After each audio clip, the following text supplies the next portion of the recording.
Marcel Rochills, Director for Rochills Estate Agents, and today I'm with Claudia Fick, who's one of the estate agents within Rochills.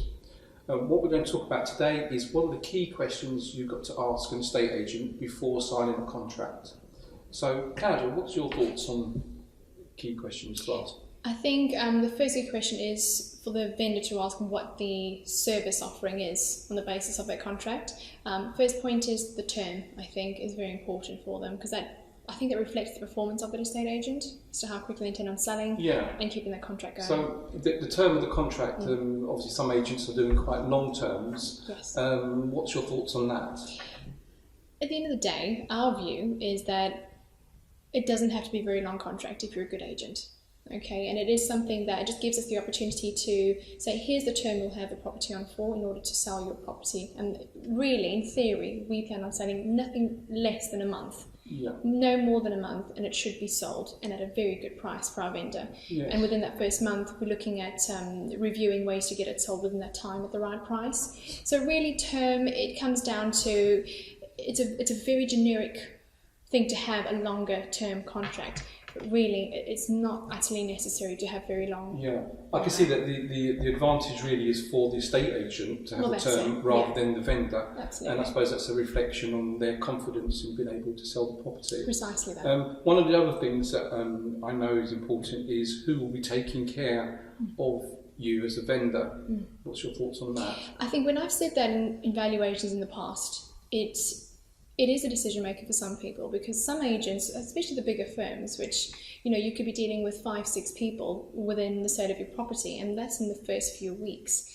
People tend to have a lot more confidence dealing with one person who knows their property, knows their situation, knows their plans, and they know they're on hand to talk them through the process while keeping up communications. Yeah, that's the key point. I think the size of the team within the agency has a bearing on that and the quality of service they can provide as well. Well, absolutely, yes. I think if you're looking at the ratio of how quickly properties are sold and the size of the firm, you can see relation as to how quickly it's shifted and how much attention that property gets for the marketing, the call-outs, making every buyer aware on every call that this is a property they should look at. Absolutely, and I suppose the number of properties an agent has on its books divided by the number of team players or in that team will have an impact, or you can tell how much service they can actually give you. Absolutely. Which I think is key. The other point is the marketing. I think that's the key question to ask, your estate agent. So what are the key things in terms of marketing that? What you want to know, when a vendor asks this question, you really want to tell them every platform, the different media channels that they're using to get your property out there.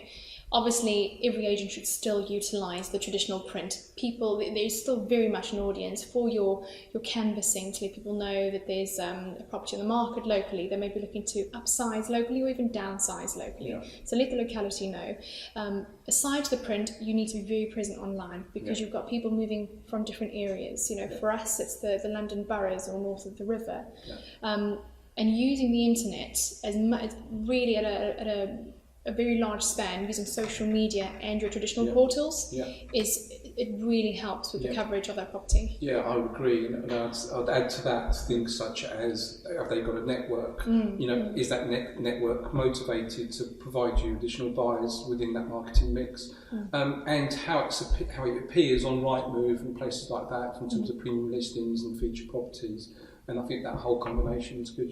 Absolutely. And to add to that, though, I think what we found has worked really well in the last few years that we've integrated that in our marketing is the professional photography element.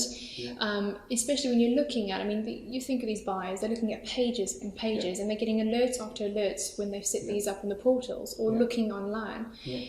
Professional photography, there's a lot more appealing about it. And it's not about being deceptive, it's about really selling a lifestyle, and they can actually see so much more within a professional photograph than you would in something taken on a handheld. So even an element like professional photography, make sure your estate agent does invest in that. And I guess that really leads on to fees really, and what you get for the service in terms of all the items that you talked about, the marketing mix.